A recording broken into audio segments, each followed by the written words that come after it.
Noah Grayson pulled his heavy truck to the gravel shoulder when he saw the police cruiser with its hood up, smoke curling into the freezing December air like a ghost. He told 7-year-old Sophie to stay buckled and stepped out into the biting wind. The officer turned at the sound of his boots on the stones, and when she removed her sunglasses, the world simply stopped. Brooke Ellison, the woman who had walked out of his life 10 years ago, without a word of explanation, leaving behind wounds he thought he had buried under the red dirt of the farm, stood before him. Now she was here while his daughter sat in the truck, oblivious to the storm that had just begun. Brooke looked older than the girl he remembered. Her face was sharper, her posture rigid in the winter light, but the eyes were identical, dark brown, guarded, searching his face the way they used to when she was deciding whether to tell him the truth or a version of it. Brooke spoke first, her voice steady but low, saying his name like a question. Noah nodded once, not trusting himself to speak. Behind him, Sophie shifted in her seat, humming a tune off-key. The sound reminded him where he was, what he was doing, and how badly he wanted to drive away, but he didn't. He walked toward the cruiser, his boots crunching. Steam rose from the radiator, and he saw the split hose immediately. It was a simple fix, yet out here on Route 12, help didn't come quickly. She must have known that. Noah asked if she had called for a tow. Brooke said she had, but it would be at least an hour. She didn't ask him to stay. She just stood there with her arms crossed, watching him like a stranger. It made him angry. The idea that she could look at him like that after everything. He told her he had a spare hose in the truck. It wasn't true, but standing there doing nothing felt worse than lying. Brooke thanked him, her voice flat and professional. He noticed she wasn't wearing a wedding ring before he could stop himself, and then he hated that he had noticed at all. Sophie called out, asking if they could go home soon. Her voice was bright and impatient. Brooke turned toward the sound, and something shifted in her expression. Not sadness, but something closer to recognition. She asked if that was his daughter. He said yes and offered nothing else. Noah went back to the truck and lied to Sophie about the hose, pretending to look through his toolbox. His hands were shaking, not from the cold, but from something older. Brooke appeared beside him, asking if he was all right. He told her he was fine, the easiest lie of the day. He admitted he didn't have the hose, his words coming out like an accusation. Brooke's expression didn't change. She said she appreciated him stopping anyway. Then she asked if Sophie was his only child. The question felt like a trap. Noah said yes. The wind picked up, carrying the smell of frozen earth. He remembered wanting to leave this place once, to follow Brooke to the city, but he had stayed. Brooke mentioned she had moved back to Oak Ridge 2 weeks ago for a reassignment. Noah felt the words land heavy in his chest. He told her to stay warm in the cruiser and turned away, but the memory hit him. 12 years ago, the night before she left for college, they sat on his truck at the lake. He had promised to wait, and she had promised to come back. He had believed her because he didn't know any better. Noah blinked, and the memory dissolved. He was back in the truck, Sophie asking if the officer was okay. He said yes, though he knew they would see her again. Oak Ridge was too small for ghosts to stay hidden.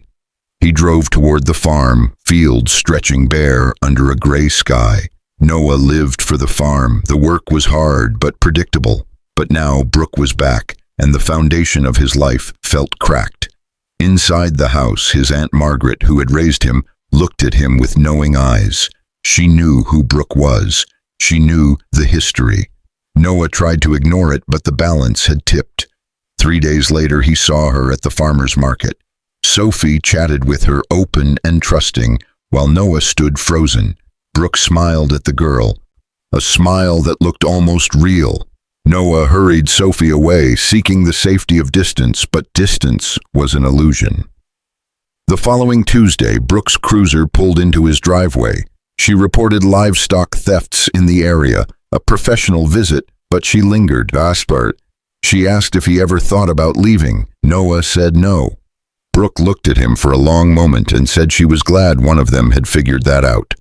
That night, Margaret asked about the visit. She asked Noah if he was protecting Sophie or himself. He didn't answer. The next time they met was at the hardware store. Brooke gave Sophie an honorary plastic badge. Sophie held it like gold, but to Noah it felt like a threat to his peace. 2 weeks passed and Brooke became part of the landscape, appearing at the diner or passing the farm. Noah tried to avoid her, but the town was too small. One evening, while he was fixing a fence in the dark, Brooke pulled up. She said she owed him an explanation. Noah's anger flared. He told her it didn't matter after 10 years. Then she said it. She had been pregnant when she left. The ground shifted. She had found out a week after he proposed, had been terrified, and then lost the baby. She felt she wasn't meant for that life and fled to spare him her perceived failure. Noah's hands gripped the fence post until his knuckles were white. He told her she should have trusted him. She agreed but said she was only 21 and scared. She wasn't asking for forgiveness, just for him to know the truth. She drove away, leaving him in the dark. Noah remembered that day in the city 10 years ago, the coffee shop where she rejected his grandmother's ring. He had sat in his truck until midnight, waiting for a return that never happened. Now, hearing about the baby he never knew existed, something broke inside him. 3 days later, rumors spread that Brooke had been offered a promotion back in the city. Noah felt it like a punch. He expected her to leave. That was her pattern. He threw himself into work, preparing for the loss. But on Thursday, she came to the farm again. She told him she had turned the promotion down. She wasn't running anymore. Oak Ridge was where she needed to be.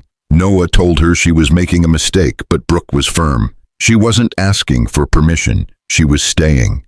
Noah watched her go, and the exhaustion of holding on to old anger finally began to settle. Margaret told him that fear was a poor reason to turn away from something real. She told him Sophie needed to see him take a risk, to see that love was worth the pain. Noah lay awake that night, realizing he hadn't been protecting his daughter. He had been protecting his own heart from the possibility of losing again. 2 days later, Brooke returned. She wasn't in uniform. She told him she was done being afraid. She wasn't asking for a second chance, but offering one. A chance to build something new. Noah looked at her and finally saw the woman she had become, not the girl who had left. He asked her if she wanted coffee. It was a simple question, but it carried the weight of a decade. They walked to the house together. Inside, Sophie smiled, and Margaret's eyes were warm. As Noah made the coffee, he realized he was finally brave enough to let her stay. 3 months later, the rhythm of the farm had changed. Brooke was there on her days off, becoming a permanent part of their lives. It wasn't perfect, and the past still had weight, but there was hope. One evening on the porch, Brooke leaned her head on his shoulder. Noah looked out at the fields and knew this life was no longer just his. It was theirs, fragile, uncertain, but real. And for the first time in 10 years, that was enough. Do you believe someone truly deserves a second chance? Noah looked at the woman beside him and finally knew the answer. It wasn't about the past they lost, but the future they were brave enough to find. The wind still blew cold across the Oak Ridge hills, but for the first time the house felt warm. Every scar on his heart was a map that had led him back to this moment. Sitting on the porch with the only woman he had ever loved, and the daughter who had taught him how to live again. The shadows of the barn lengthened over the grass, and Noah reached out, taking Brooke's hand in his.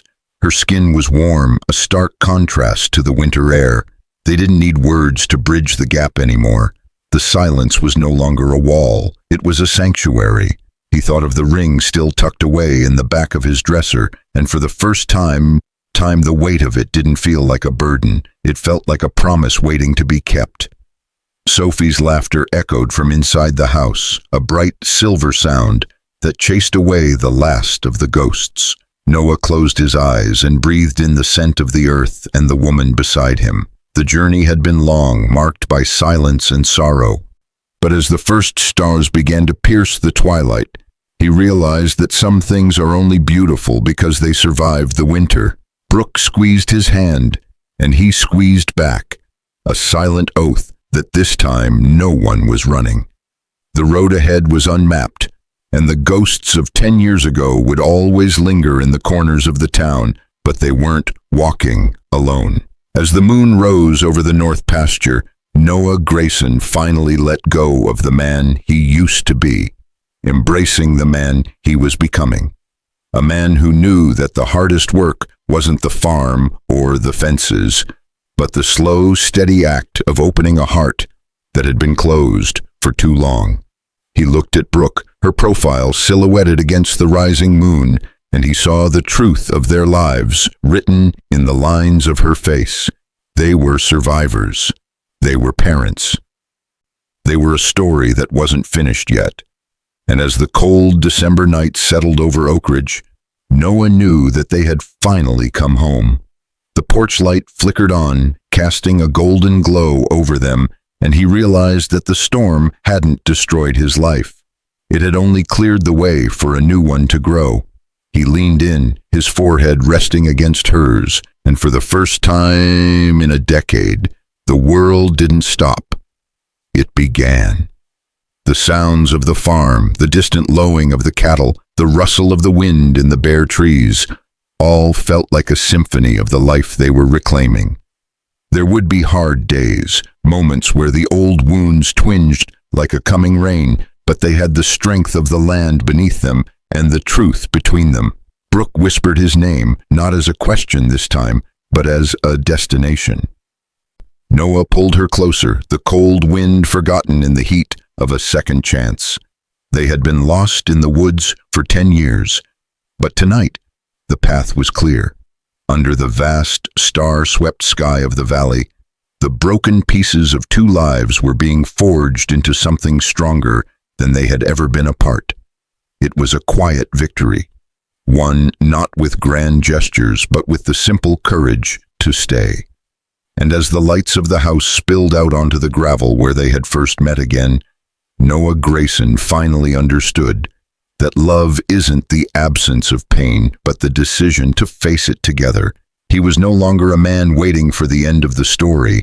He was a man writing the first chapter of a new one. The farm, the girl, the woman, they were his world. And for the first time, the world was exactly where it was supposed to be. The ghosts were gone, replaced by the steady heartbeat of a house full of life. Noah looked at the horizon where the dark line of the trees met the deep blue of the night, and he smiled. The winter was long, but spring was coming, and this time they would be there to see it together. Every breath felt lighter, every memory less sharp.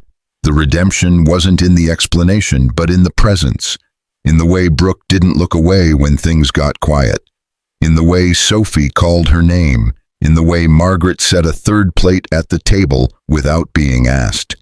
It was the small, unremarkable miracles of a life rebuilt. Noah stood up, pulling Brooke with him, and they walked toward the door. The warmth of the kitchen was waiting, and as the door clicked shut behind them, the cold was finally left outside where it belonged. They were home.